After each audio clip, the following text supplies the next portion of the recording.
Mabait siya.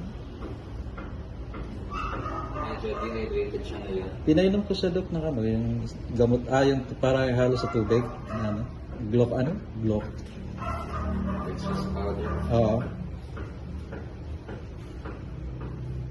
Hindi ko masyadong nakakabawi yung kanyang katawan. Pero nung kaninang umaga, pagising niya, minom na siya ng tubig eh.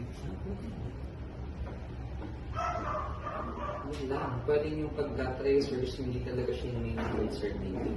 Okay. Kasi pag-tatay lang talaga, that with yung parang minsan self-limiting kahit walang antibiotic magiging okay din. Oo.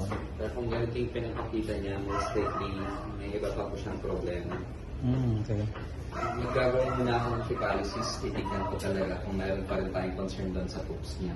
So, okay. Kung wala, napansin ko lang din kasi may mga garapata siya. Nick, meron?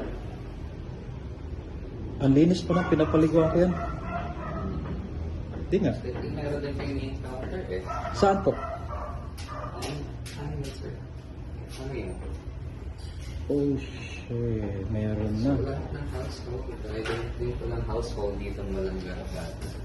Kaya sabihin mo napapaliguan mo dahil meron kang 3 times a week pa nga eh. hindi siya mapipigilan unless meron kang kukunin na medication. So, ibig sabihin, ano na yung tatlo doon, yung nanay nila.